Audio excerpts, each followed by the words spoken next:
a buccaneer. Diamonds on me shining cause I'm buccaneer. Big start defense buccaneer. Feel go good with the buccaneer. Want me shoot the cannon like a buccaneer. Buccaneer, buccaneer, buccaneer. One eye patch like a buccaneer. How you on the ship, you ain't a buccaneer. 12 shots on me like a buccaneer. Diamonds on me shining cause I'm buccaneer. Big start defense buccaneer. Feel go good with the buccaneer. Want me shoot the cannon like a buccaneer. Hello? Touchdown, but just scored. Great morning, great morning, great morning.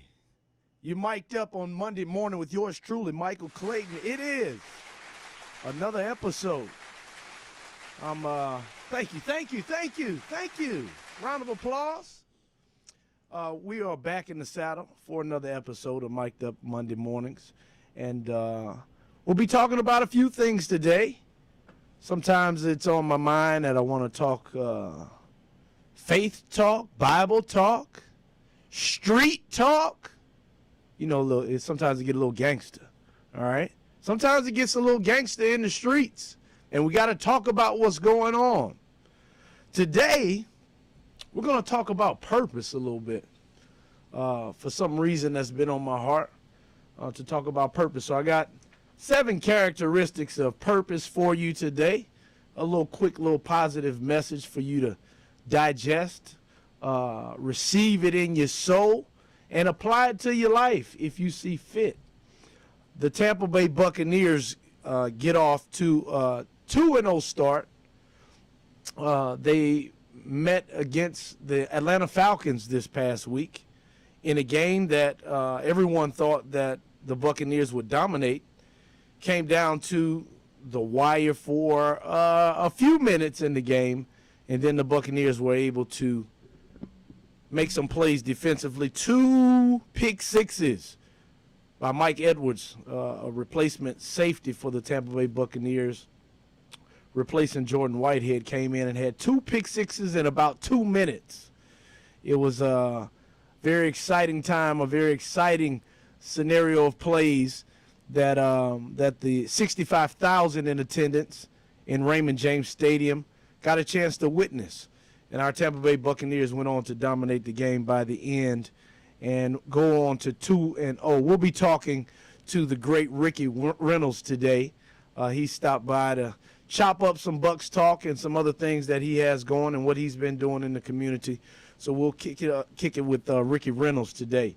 Man, so this past weekend, me and my wife finally went on a date night. Now, I know what you're saying. What you mean, finally? You know a woman needs to be dated. Yeah, I know that. But when you have 5 kids, you know, it makes dating hard, very difficult. And not just 5 kids, but 1 kid is in college, 1 kid is sophomore in high school, 1 kid is in 8th grade, and then the 2 little babies, 4 years old and 2 years old, who are always tied to mama and daddy's hip, really don't give us enough time to really get out and enjoy the scenery of our great city. So this weekend, I got a great invite to go to the USF and FAMU game, and by my good friend Gary Hartfield. And I decided to ask my wife to tag along and go watch a little football. In that game, you know, it was a lot of great things that happened in that game. But at one point, and I had some pictures I was going to put up for you, but having some technical difficulties in that. I wanted to show y'all my beautiful wife. I was going to brag a little bit, you know, put her on the screen. But, you know, due to technical difficulties, y'all going to have to see my love another time. But there was one point in the game where at halftime where the bands came together, you know, people who are familiar with black college know the main reason you go to a black college football game, one of the main reasons. Now, since Deion Sanders has entered into the SWAC, maybe the reasons have changed as of late in SWAC football. But one of the main reasons you go to a black college football game is to see the bands play. And it was exciting for me because my whole family went to Alcorn State University in Longman, Mississippi, black college. And that's what I was raised on. I didn't know about major D1 college football until my junior year in high school, because my whole family went to Alcorn. And since I was a little boy, we would travel on the weekends. Wherever Alcorn was playing, that's where we were on that Saturday morning or Saturday afternoon. And so it brought up great memories, you know. So I get this invite to go to the FAMU game, and in my mind, and this is kind of where the message today was stemming from. In my mind, I was thinking classic, okay? Somebody invites you to a FAMU game, you know, the first thing you think, oh man, it's classic. And I'm not really versed on my technical skills, so I didn't even Google the game to see who was playing. So in my mind, I was going to represent Black College. I was going to, you know, give a little piece of my history to the game. So I get an invite by Gary Hartfield, who's a Kappa, and man, I put on my Alpha gear. I'm an Alpha, A5A, and I put on my gear. I've never worn, you know, my letters like out in the public, really, in a very, very, very long time. Very long time.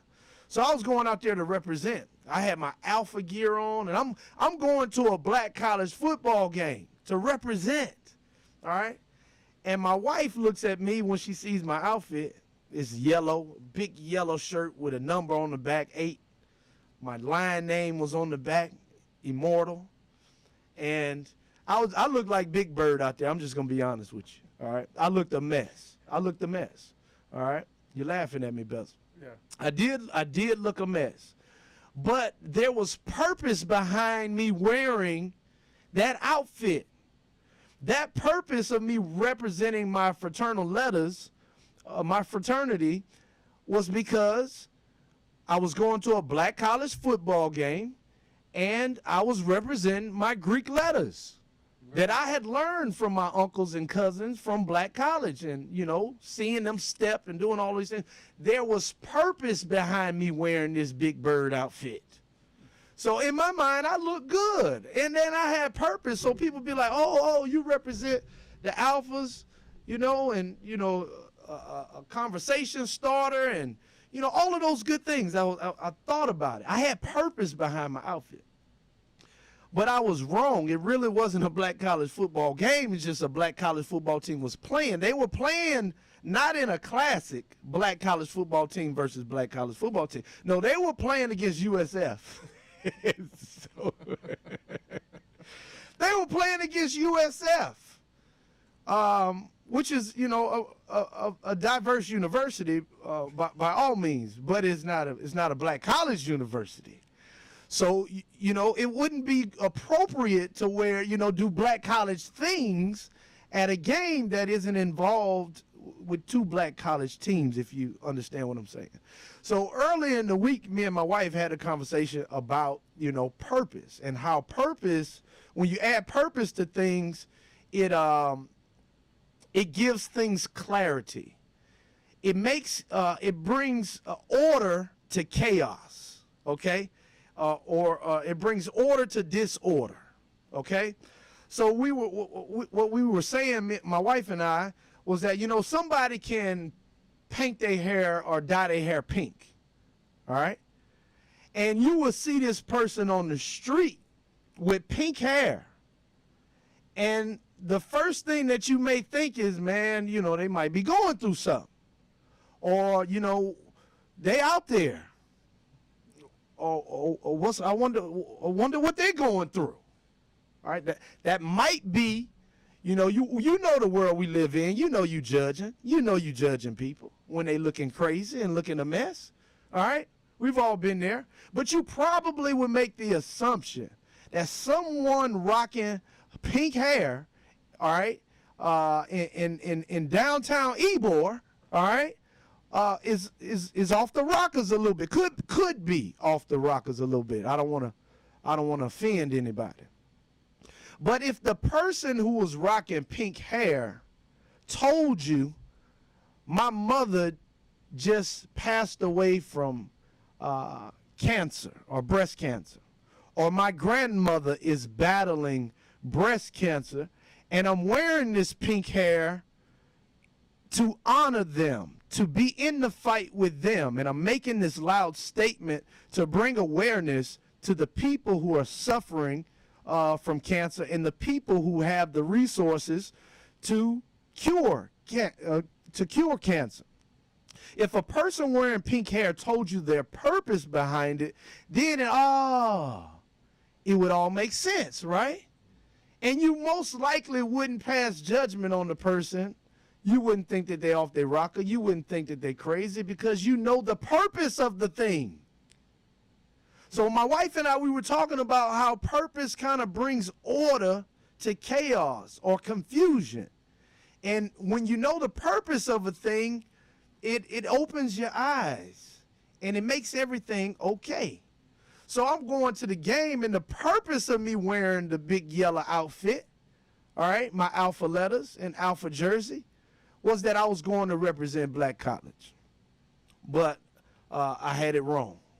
So my purpose was, my purpose had good intent, but I was wrong. So I was about to look foolish, and my wife looked at me and was like, what are you doing? So I had to change my outfit. You know, obviously I changed my outfit and got into something more appropriate that was more purposeful. So it was a casual game. So I dressed casually, and we went out and we had a great time. All right. What I learned from that, all right, and it just kind of added to what I was going through days before this past weekend, is that we need to understand purpose. All right. And I want to get into just a quick little purpose talk right before we get into our Bucks talk, all right? And then some other things, because, you know, purpose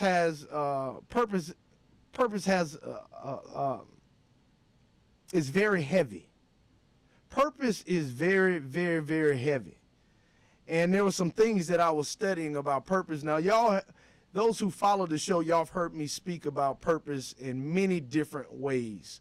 I created a talk that talked about the 7 P's to prosperity. And the first P, and if you can imagine a picture of a car, a picture of a stick person, a picture of a road that the car is going to drive down, and a picture of a treasure box at the end of the road.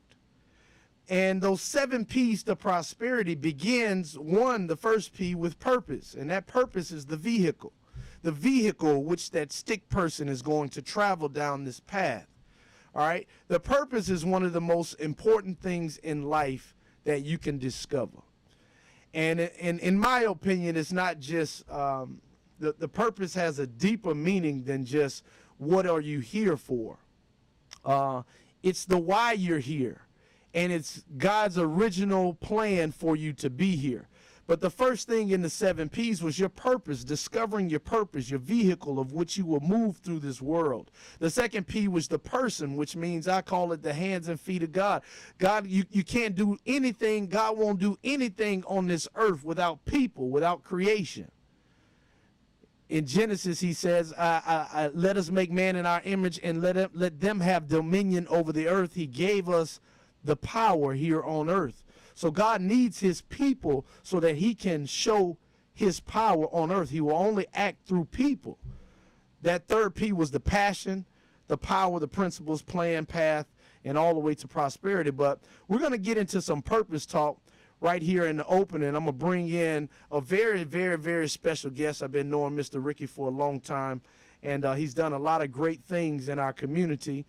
He was a part of the Fox 13 tailgate show for many years that you may recognize him. Obviously, he played for the Tampa Bay Buccaneers and has a keen eye for certain things that go on the football field. After we get finished with our purpose talk, we're going to bring him in so we can talk purpose with the Tampa Bay Buccaneers. So I'm excited today to get this, message. We're going to call it just some characteristics, 7 characteristics of purpose.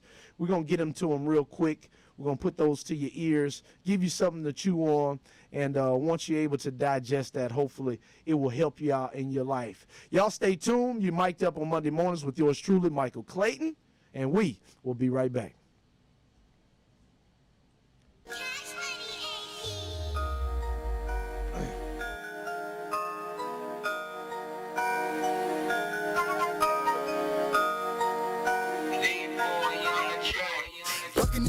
Buccaneer.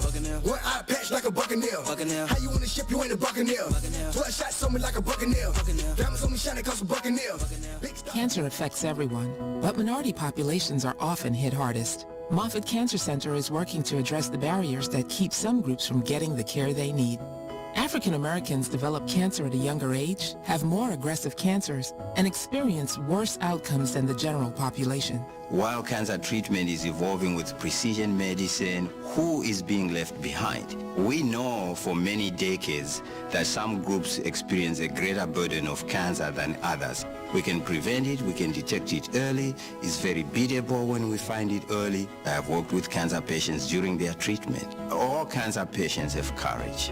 So my treatment was about 18 months. I had 3 cancers and 7 surgeries. But my son told me, like, Mom, you're the strongest person that I know. Moffitt saved my life. During COVID-19, Moffitt is a safe place for your cancer care.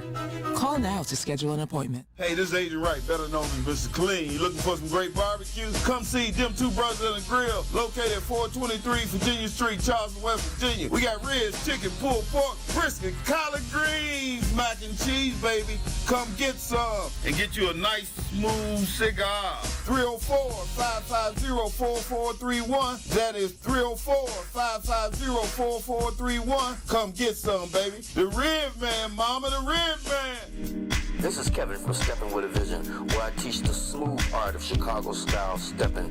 Join me on September 24th and September 25th as I celebrate 40 years of recovery, and I celebrate my 67th birthday. Yes, 2 nights of dancing and dinner.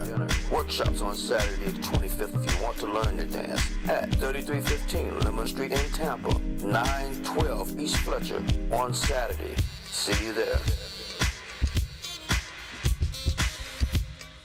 You're listening to Tampa Bay Tammy. Your girlfriend. On In Touch Radio. In Touch Radio.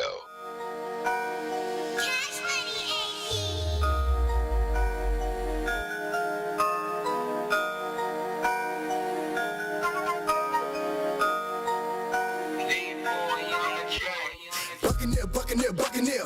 One eye patch like a buccaneer. Welcome back. Great day. You're in the saddle with yours truly, Michael Clayton. You're mic'd up on Monday mornings. Today's topic of discussion is purpose. And there's a purpose why I have my distinguished guest in with me today. He is the one and only Mr. Ricky Reynolds, former Tampa Bay Buccaneer, drafted to the Bucs. Drafted to the Bucs in 1987, played through 1993, and continued his career with the New England Patriots, 1994 and 1996. Was a cornerback, set a lot of trends, ushered in guys like Rondé Barber and all of those great guys, man, who came after him. And we're honored to sit in the saddle right now with Ricky Reynolds. Welcome. Thank you for joining me today. Well, I'm glad to be here. Yeah, man. So, Rick, you obviously you've been around in the city for a while. You've covered the Bucs, so you know a lot of the history. I want to first go into what the culture was like in between the Super Bowl and the Super Bowl, 2002 and 2020. Yeah. What was the culture like for you covering the Bucs? How was that during that time of kind of desperate chaos, shall we say, for the city of Tampa? Well, I mean, like you said, when the Bucs had a chance to win their first Super Bowl, it was exciting times. They had a wealth of talent here on the team, and John Gruden was head coach at the time. But eventually that regime kind of melted down as they started getting rid of, the Warren Sapps and the John Lynches, slowly kind of trickled down into being a team that didn't have very much talent, right. Back in those days. And so it ended up becoming an organization that was what it was before, one that began to lose and to try to find itself again by bringing in multiple players, coaches, and just trying to find that way to back to winning. Yeah. And here we are again. We have a Bruce Arians on board, and he and Light, the general manager, have brought in a wealth of talent here. Great coaching staff with Bruce Arians and company, and we're back winning. And of course, Mr. Tom Brady. Yes, the prize of them all that they brought in last year. Did you ever think that we would have an opportunity to sign Tom Brady? No, at the time, I heard people saying, we might be able to get Tom Brady. I said, hey, no way y'all gonna get Tom Brady. Because I just didn't think, Tom would be interested in Tampa and or leaving New England. Yeah, or leaving New England. But I knew that things weren't looking bright for him in New England just because of the way, everything was kind of at odds. They didn't have a lot of talent for him, surrounding him, and it just seemed like he wasn't happy in that organization at that time. Well, we're blessed that he made the decision to come on down to Tampa in better weather, and we were blessed that they won a Super Bowl last year. I kind of want to backtrack a little bit and bring in the topic of discussion about Jameis Winston and his time here. He had some of the same players that Brady had. Obviously, a lot of people know about the interceptions. They bring that up as a topic of discussion. I myself have done research on his film and have learned that and know the fact that he wasn't responsible for all 30 of those interceptions. Maybe around 10 or 12 was solely his fault. But what could you say about Jameis Winston, or what the problem was while he playing with some of the same athletes? Why wasn't he able to have the success that Tom Brady essentially came in and had immediately?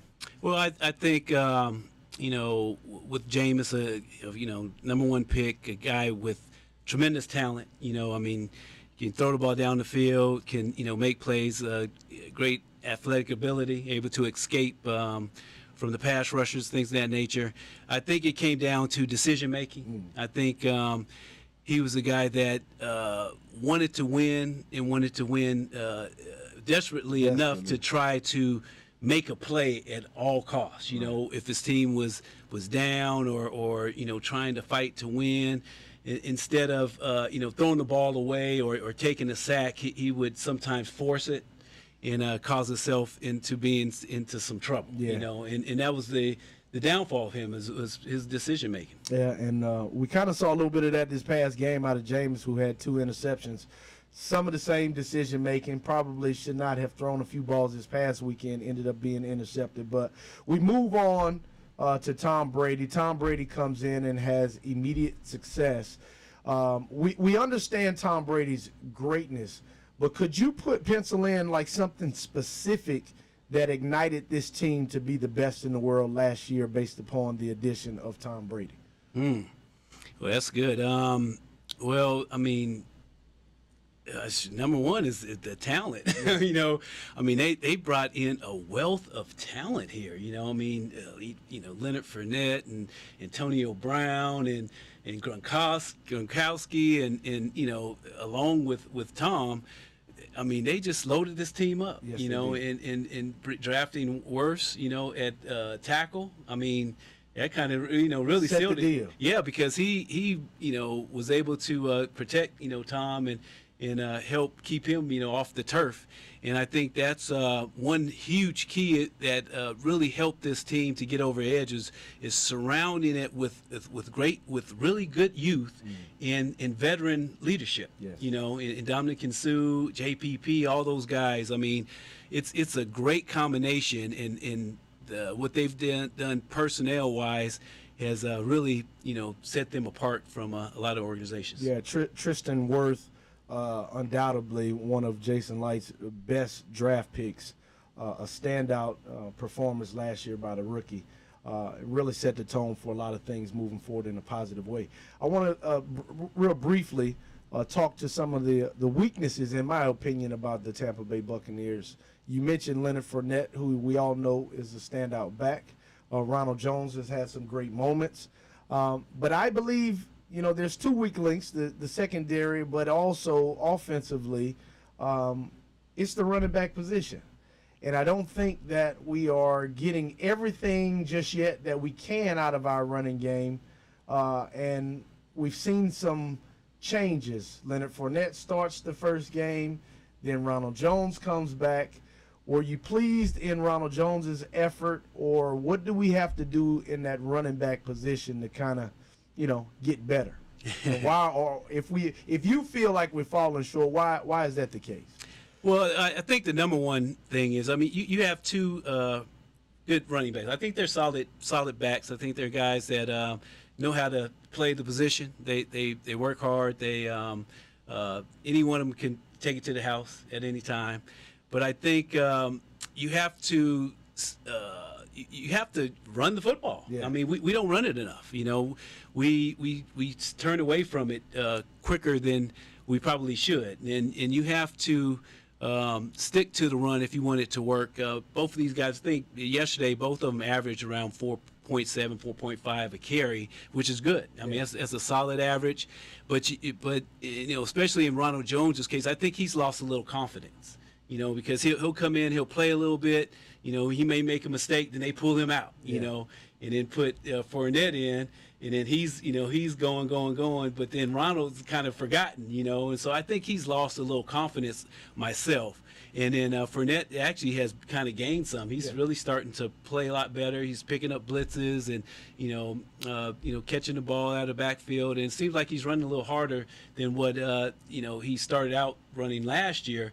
And I think he's building confidence, whereas Jones just kind of has lost a little bit. But I think both those backs are assets to this organization. I think the offensive line needs to play a little better as well in the running game, because I think there are times that they're not moving, the defensive line up front to, give these guys opportunities to make plays. One thing that I did see is, and I understand exactly what you're saying, no real movement at times, but they are doing a good job getting a hat on a hat. Mm-hmm. And in my opinion, when I'm watching the game, I said, man, I just want the running backs to be a little bit more patient. You mentioned losing confidence in Ronald Jones, or Ronald Jones losing confidence in himself.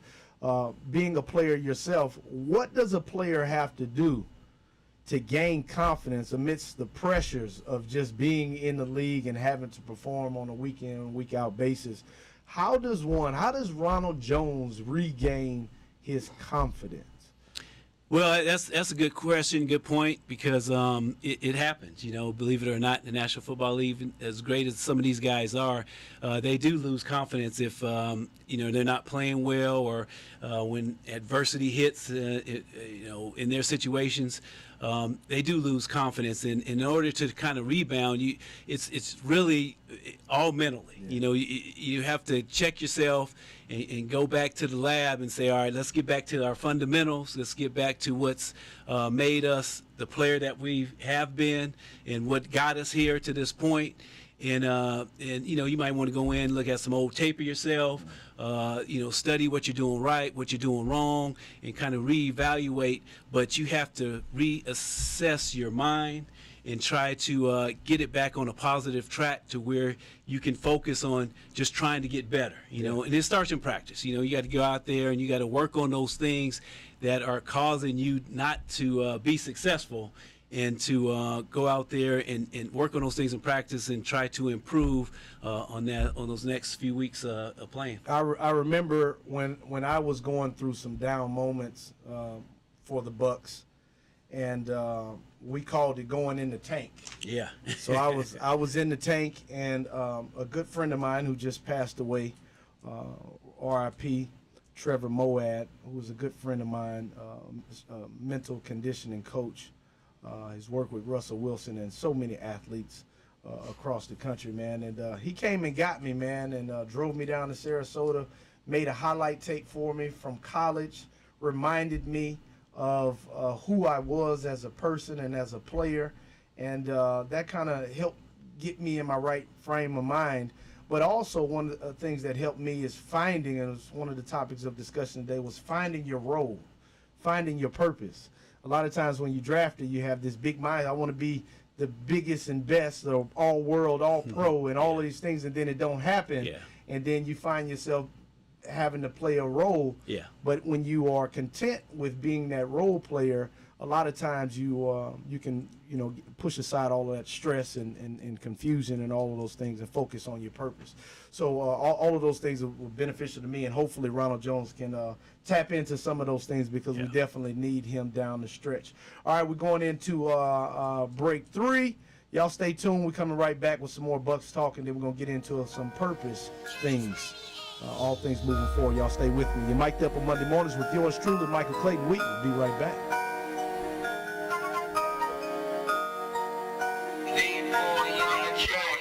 Buccaneer, Buccaneer, Buccaneer. One eye patch like a Buccaneer. How you on the ship, you ain't a Buccaneer.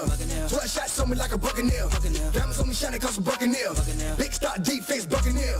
Feel go good with the Buccaneer. Want me shoot the cannon like a Buccaneer. Buccaneer, Buccaneer, Buccaneer. One eye patch like a Buccaneer. How you on the ship, you ain't a Buccaneer. 12 shots on me like a Buccaneer. Diamonds on me shining cause a Buccaneer. Big start. Hi, this is Angela Birdsong with Tampa Bay Politics. And not only can you catch us on InTouchNews.com every Wednesday at 11 a.m., we now have a website at TampaBayPoliticsPodcast.com. We are on Apple, Google, Spotify, and Stitcher, which you can log in at any time and listen to Tampa Bay Politics. Keeping you informed, in tuned, and in touch. Your worldwide radio connection. In Touch Radio. Jacobs Production, in partnership with Trinity City of Praise and the African American Family Institute, presents a musical play, 10 Boys and One Girl, coming soon to the David A. Strauss Jr. Center for the Performing Arts, 1010 North Mercedes Place, Tampa, Florida, September the 18th, 2021. 2 p.m. matinee show, 7:30 p.m. late show, $25 general seating, VIP seating $50. You don't want to miss this powerful performance, a story of a man and woman raising 10 boys, 1 girl, through trial and obstacles. With resilience, faith, and love, they made it. Directed by Nate Jacobs of the West Coast Black Theater Troupe. Musical director Davon Jameson of Jacksonville, Florida. Tickets can be found at the Strass Center box office. For more information, call 813-229-7827. 10 boys, 1 girl, family strong.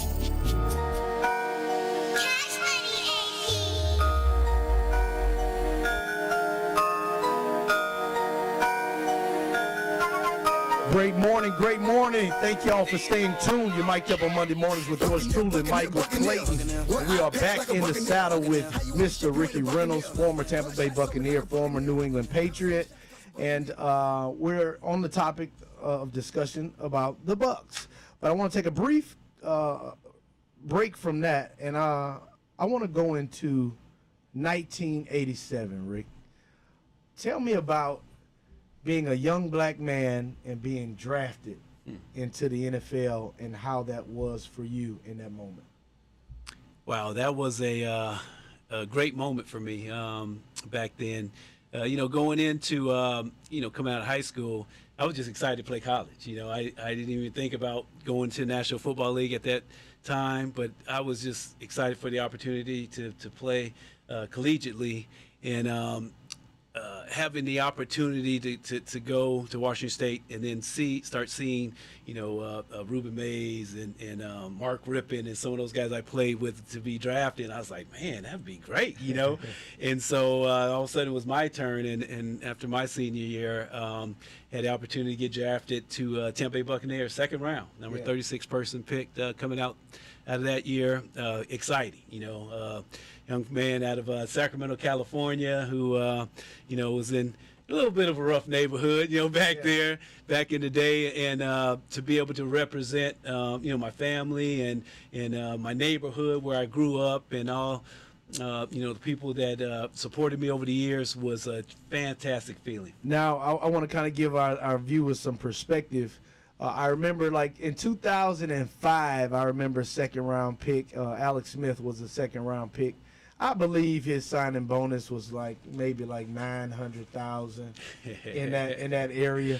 Take us back to 1987, drafted in the second round. Oh yeah, You got to make the big dough. Oh yeah, yeah. It was big dough to us back then. Absolutely. It's chump change now, though.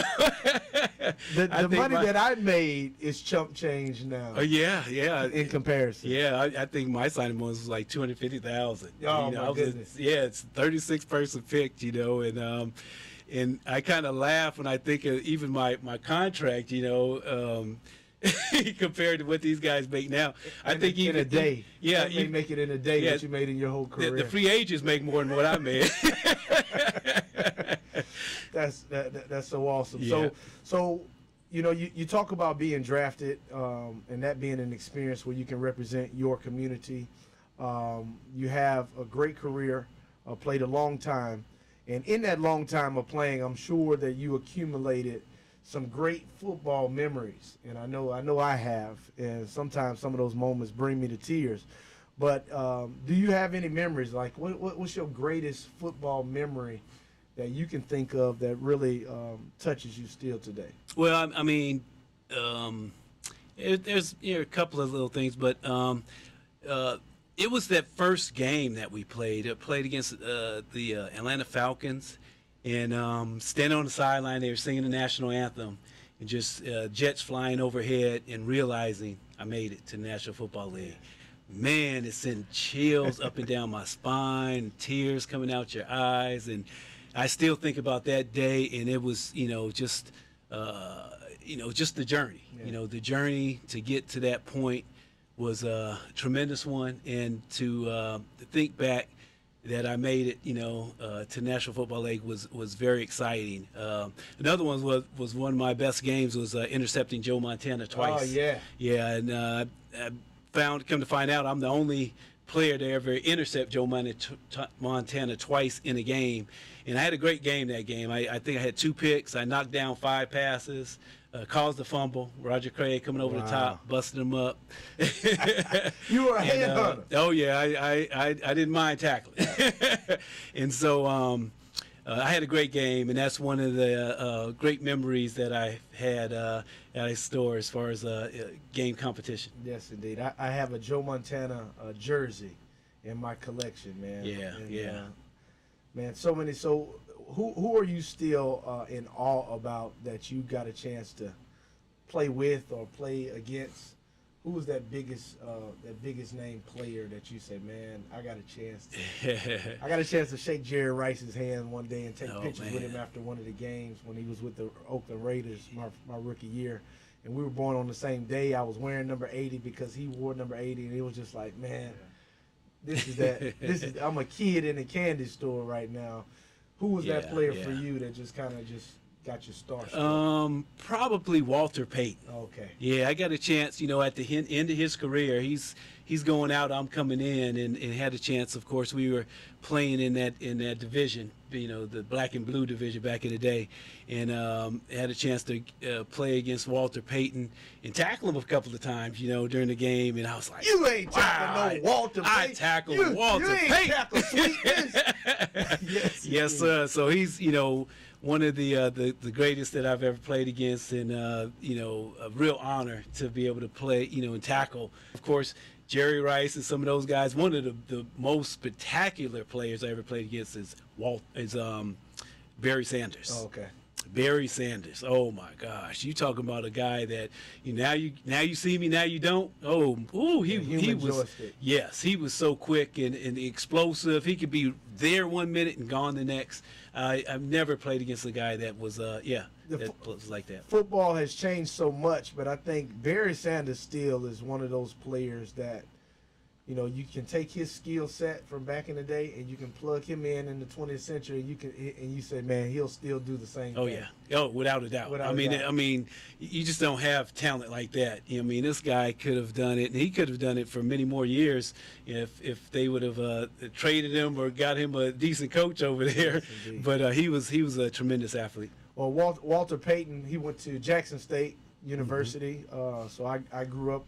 My whole family went to Alcorn, so I grew up, watching the SWAC and knew about Walter Payton, and Jerry Rice went to Mississippi Valley. So great products come out of HBCUs. When we talk about those great players and great players getting to the league, it seems like it's a problem with guys making the transition out of the league. How was that transition for you, and why do you think, if you think that it's so difficult for guys to kind of go from superstars into like normalcy, regular life, civilians, and a lot of guys go through issues making that transition out of football? No, I think a lot of it has to do with planning. A lot of guys aren't prepared to make the transition, and they're not thinking about it. Most players' careers end suddenly, before they expect it. I guess the average player's 3.5 years.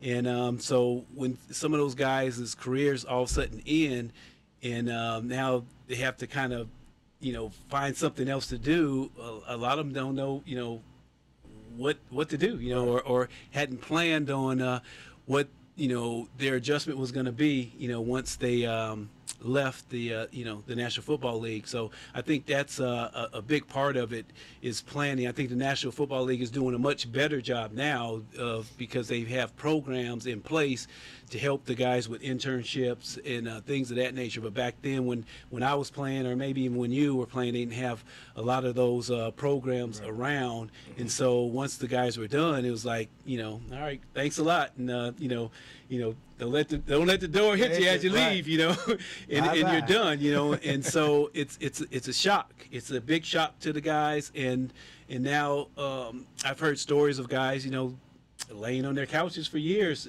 trying to figure it out, and for me, I pretty much I got into high school coaching. Also, I did a pretty good job with my finances. I pretty much made myself debt free. Once I was done playing, saved up everything, made some nice wise investments and things of that nature, business wise. Got into real estate a little bit, owned rental houses and things of that nature. So that's kind of how I did it. Was little planning. There's a guy, one of my teammates, Eugene Marv, who passed away, I guess, maybe this past year or so.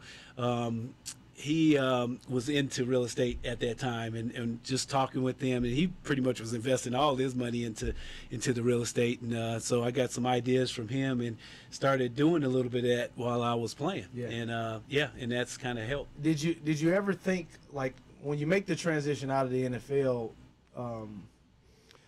in most cases, a lot of people are never in a situation making that type of money. Yes. All right. But did you have a need to make that much money, or does your transition fulfill? Was it financially fulfilling, giving you enough to what you needed to sustain in life, or do you feel like you need to do more in life? Well, yeah. I mean, the finances were great. I mean. It's a great start on life, and the money that you're able to make, you can actually save it and build, continue to build on your life from here on that, and make it even better. But I think that's not all of life. You have a lot much more to give, and other than just playing football. I've done many things. I've worked with the Children's Cancer Center. I've done things with the sickle cell awareness here in the community. I coached high school football for many years. So by giving into the community, helping those around you, really kind of fulfills your needs and desires to want to give back, to those that are in need, because people gave back to me. I didn't get here by myself. It took a village, and so, the people back home, people back at my University of Washington State, all the supporters that I had helped me to make it to the National Football League, and so it's now my turn to support others. That's awesome. Well, Rick, thank you for what you do in the community, man. Thank you for all of your knowledge that you bestow upon us, man. And good luck to you in your future endeavors, man. I appreciate you coming to visit the show, man, and giving us your wisdom. If you ever need anything to talk about what you're doing, you got a platform right here. Yes, sir. Yes, sir. Mondays. All right. So thanks a lot, Mike. Mike. Thank you so much. Thanks. All right, we'll be right back after this for one more segment, wrapping up some purpose talk, and we'll get into it. Y'all stay tuned.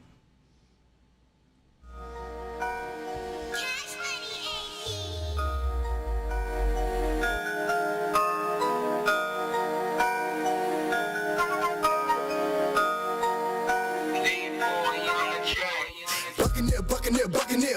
One eye patch like a Buccaneer. How you on the ship, you ain't a Buccaneer. 12 shots on me like a Buccaneer. Diamonds on me shining cause a Buccaneer. Big start, deep face Buccaneer. Feel go good with the Buccaneer. Want me shoot a cannon like a Buccaneer. Buccaneer. One eye patch like a Buccaneer. How you on the ship, you ain't a Buccaneer. 12 shots on me like a Buccaneer. Diamonds on me shining cause a Buccaneer. Big start, deep face Buccaneer. Feel go good with the Buccaneer. Want me shoot a cannon like a Buccaneer. Hello? Touchdown, but just scored. Who said Brady want to go? We don't like to talk, we show. Go to war with all my bros. Call Ricky. Ask Ricky. You need medical or a lawyer? I got the man to do the legwork for you. We tried the other ones before, so believe we hunted down 813-248-6300. Everything gon' be okay, call Ricky, he coming. He taking kids scared of Florida, grab a pin of sundown. 184-361-RICK. That's 184-361-425. Never word from the point forward, just recline. Just ask Ricky, plus your boy statewide. Just in case you missed it, I'ma tell you one more time. 184-361-RICK. Call Ricky, ask Ricky, is a legal medical referral service. The doctors and lawyers in our network are trained in handling auto injury claims and getting you the best medical treatment and recovery. Dial 1-844-361-RICK. That's 1-844-361-7425. Ricky. Ask Ricky. This is Kevin from Stepping with a Vision, where I teach the smooth art of Chicago-style stepping.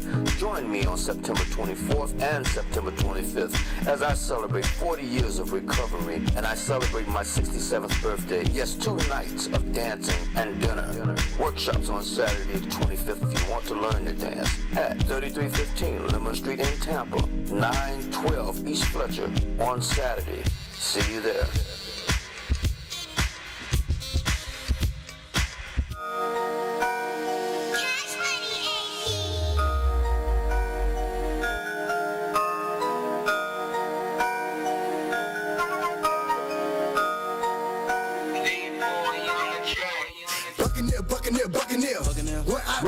Great morning. We are rounding third base, and we are headed home.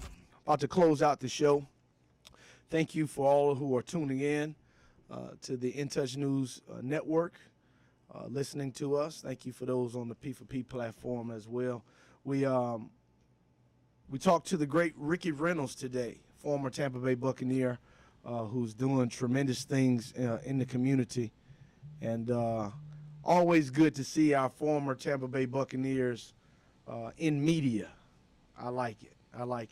All right, man. So this past weekend, I told y'all that I went on a date night with my wife. I wanted to show y'all some pictures. It was also Monty Kiffin's celebration of the Ring of Honor.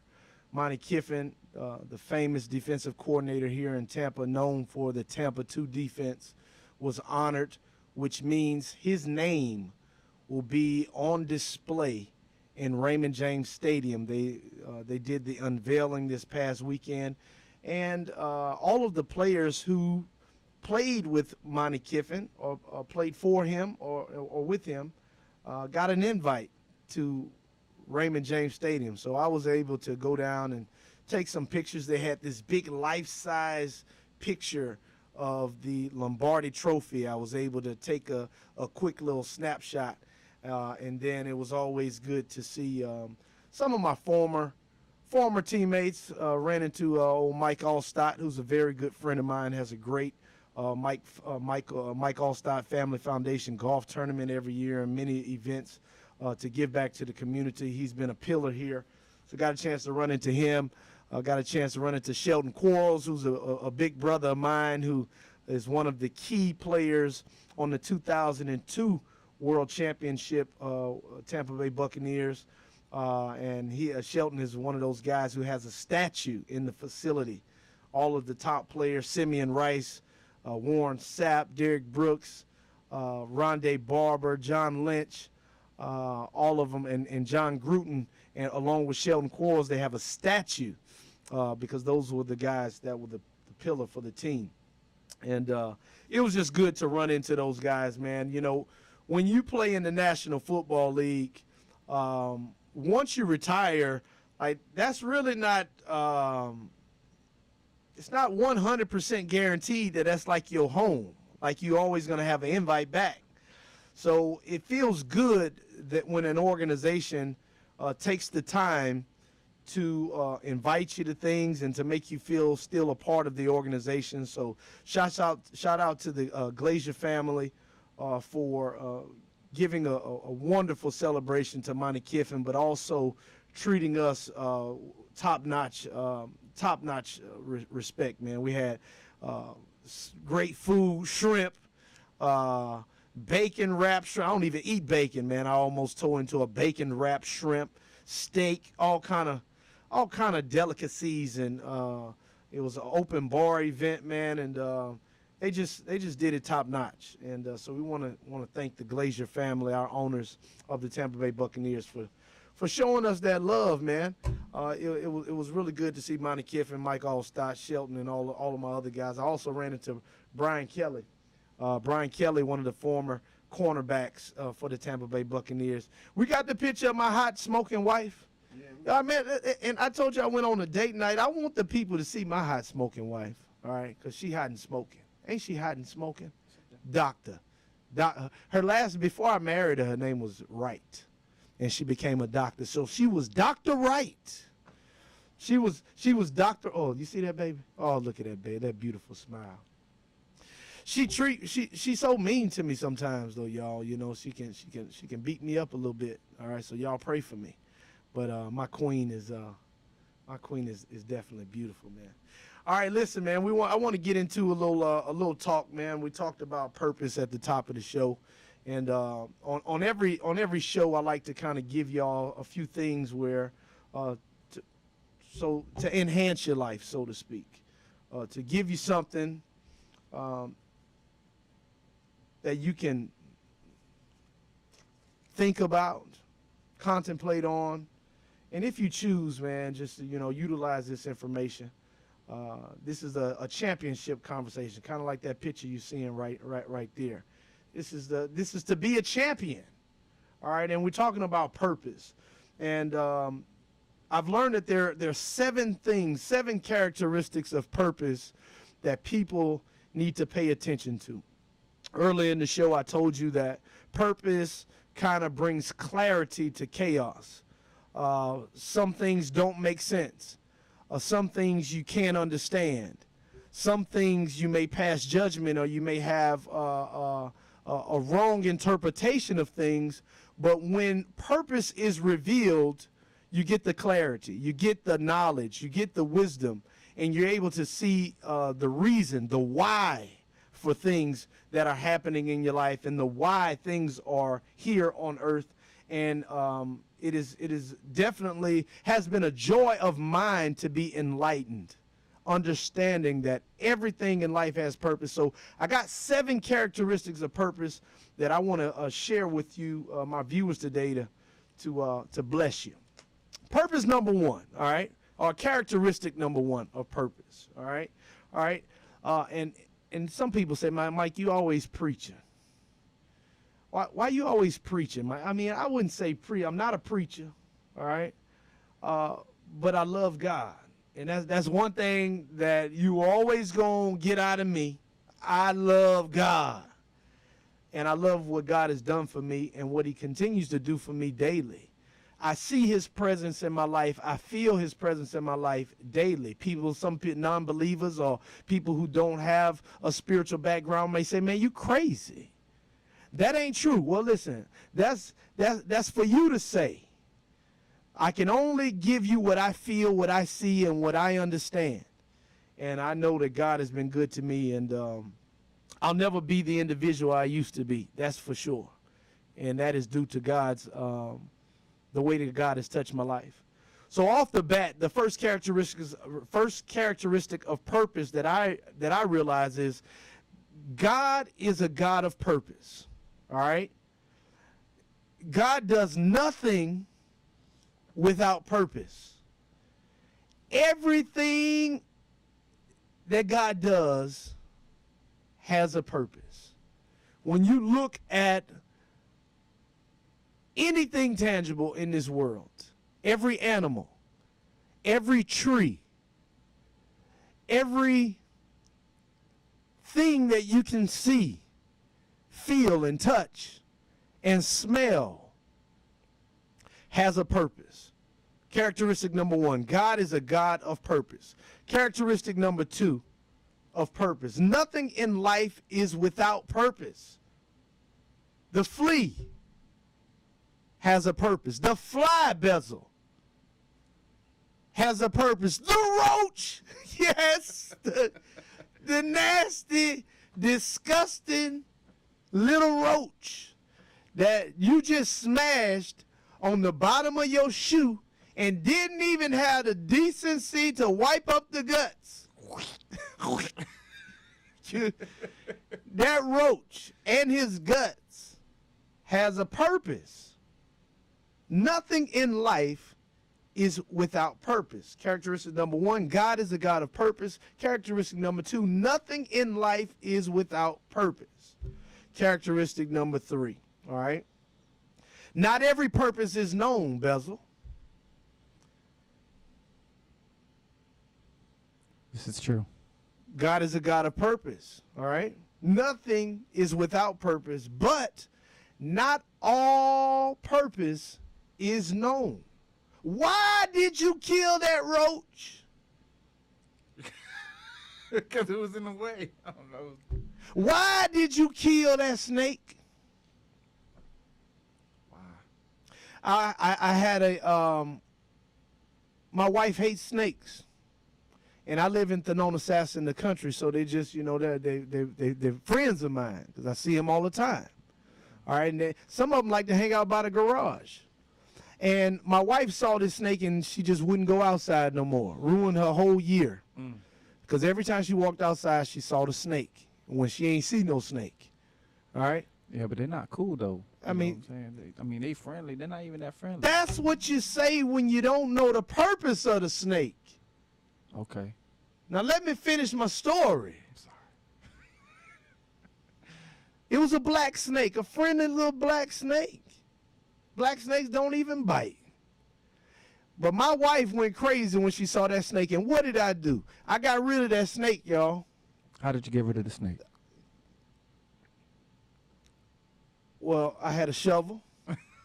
I had a machete. Mm-hmm. I had a little dog. Oreo? I had a chair, because I ain't dealing with no snakes either. I'm standing on a chair. All right? I'm standing on a chair, just stab it on the chair. You ain't going to get to me. But I got rid of the snake. It's not the important part, how I got rid of the snake. The important part is that I got rid of the snake. And the most important part is what happened after I got rid of the snake. I get rid of the snake, and about a month later, all I hear in my garage is...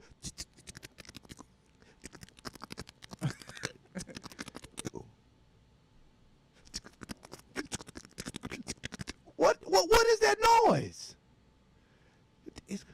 I don't know what that is. That is a rat. That is a little rat feet in my garage. I done killed a snake. I done killed the defender of the rats. Killed a snake, and then rats just mice just moved on into my garage like they had luggage and everything. Like they had a plane ticket, just rolled up on in there. Why did I kill a snake? Because I didn't know the snake's purpose. I didn't know the snake's purpose, and chaos was created when I didn't know the purpose. All right? which leads me to my next one. When purpose is not known, abuse is inevitable. When purpose is not known, abuse is inevitable. All right? You got marijuana, all right? You got cocaine. You know, you got a lot of things out there that people don't know. Like when you go to the dentist and when you go to the hospital, a lot of them drugs that you know on the street are being pumped in your body to relieve pain when you're in the hospital. You know what they call it in the hospital? They call it medication. But when you abuse it, when you don't know the purpose of the medication, you abuse it and it becomes abuse. When purpose is not known, abuse is inevitable.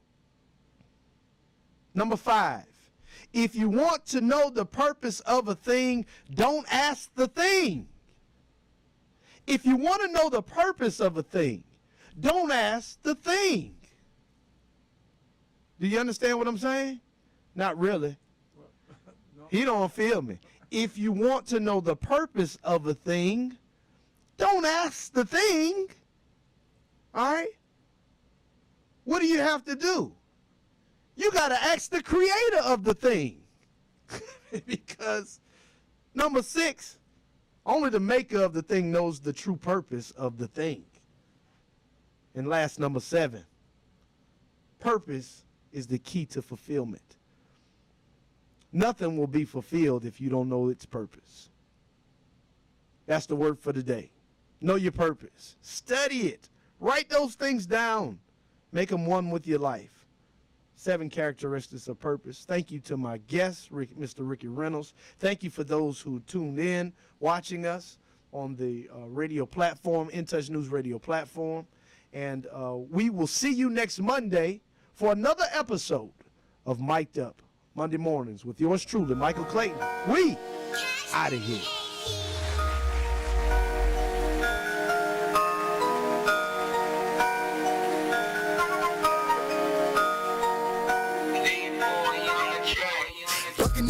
Buccaneer. One eye patch like a buccaneer. How you on the ship, you ain't a buccaneer. 12 shots on me like a buccaneer. Diamonds on me shining cause a buccaneer. Big star, deep face, buccaneer. Feel go good with the buccaneer. Want me shoot the cannon like a buccaneer. Buccaneer.